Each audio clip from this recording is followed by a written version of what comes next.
Journey to Dream Country.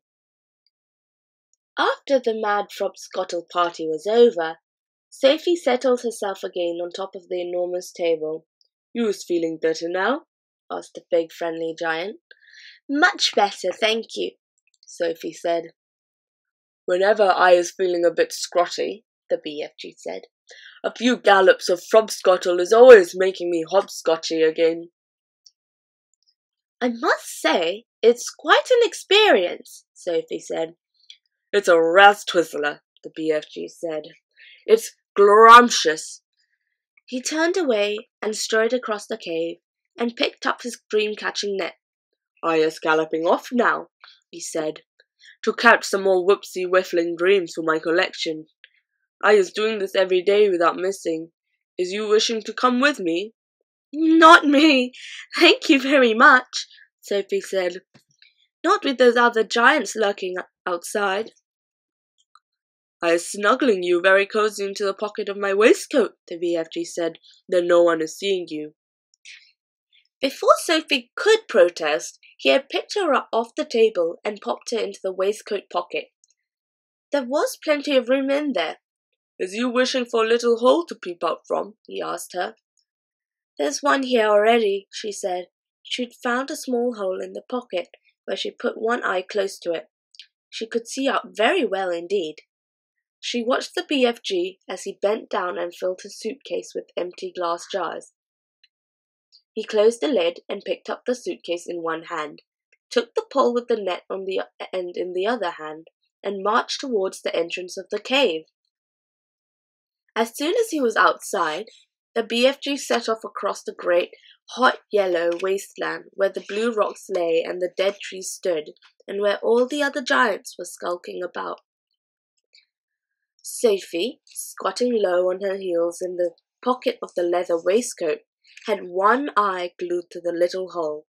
She saw the group of enormous giants about 300 yards ahead. "Hold your breaths," the BFG whispered down to her. "Cross your figures. Here we go. We is going right past all these other giants. Is you seeing that whopping great one, the one nearest to us?" "I see him," Sophie whispered back, quivering. "That is the most horrible of them all, and the biggest of them all. He is called the flesh-lump-eating giant." "I don't want to hear about him," Sophie said. "He is 54 feet high," the BFG said, softly as he jogged along, "and he is swallowing human beings like they is sugar lumps, 2 or 3 at a time." "You're making me nervous," Sophie said. "I is nervous myself," the BFG whispered.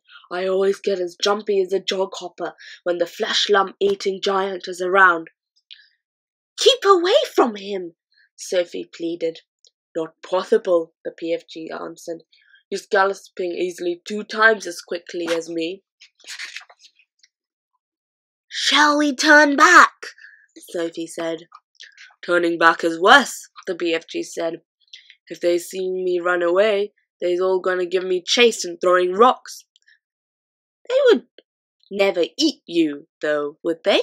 Sophie asked. "Giants is guzzling other giants," the BFG said.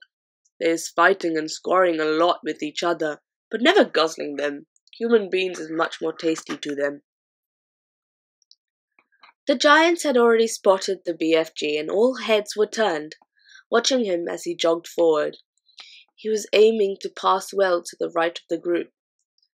Through her little peephole, Sophie saw the flesh-lump-eating giant moving over to intercept them. He didn't hurry, he just lopped over casually to a point after him. Sophie counted 9 of them altogether, and she recognized the blood bottle in the middle of them. They were bored. They had nothing to do until nightfall. There was an air of menace about them, as they looped slowly across the plain with the long looping strides, heading for the BFG. "Here comes the runty one," boomed the flesh-lump-eater. "Ho, ho there, runty one! Where's you splashed winkling away to in such a hefty hurry?" He shot out an enormous arm and grabbed the BFG by the hair. The BFG didn't struggle. He simply stopped and stood quite still and said, "Be so kind as to letting go of my hair, Flesh Lump Eater." The Flesh Lump Eater released him and stepped back a pace. The other giants stood around, waiting for the fun to start. "Now then, you little grub squiffler," boomed the Flesh Lump Eater, "we is all of us wanting to know where you's galloping off to every day in the daytime. Nobody ought to be galloping off to anywhere until it's getting dark. The human beings could easily be spotting you and starting a giant hunt, and we is not wanting that to happen, is we not?" "We is not!" shouted the other giants. "Go back to your cave, runty one." "I is not galloping to any human being country," the BFG said. "I is going to other places." "I is thinking," said the Flesh Lump Eater, "that you is catching human beings and keeping them as pets." "Right you is!" cried the Blood Bottler. "Just now I is hearing them chittering away to one of them in his cave." "You is welcome to go and search my cave from frack to bunt," the BFG answered. "You can go looking into every crook and nanny. There's no human beans, or stringy beans, or runner beans, or jelly beans, or any other beans in there." Sophie crouched still as a mouse inside the BFG's pocket. She hardly dared breathe. She was terrified she might sneeze. The slightest sound of movement would give her away. Through the tiny peephole, she watched the giants clustering around the poor BFG. How revolting they were! All of them had piggly little eyes and enormous mouths with thick sausage lips. When the Flesh Lump Eater was speaking, she got a glimpse of his tongue.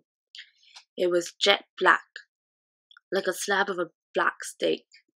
Every one of them was more than twice as tall as the BFG. Suddenly, the Flesh Lump Eater shot out two enormous hands and grabbed the BFG around the waist. He tossed him high in the air and shouted, "Catch him, man-hugger!" The man-hugger caught him. The other giants spread around quickly in a large circle, each giant about 20 yards from his neighbor, preparing for the game they were going to play. Now the man-hugger threw the BFG high and far, shouting him, "Catch him, Bone Cruncher!" The Bone Cruncher ran forward and caught the tumbling BFG, and immediately swung him up again. "Catch him, child chewer!" he shouted. And so it went on. The giants were playing ball with the BFG, moving it with each other to see who could throw him the highest.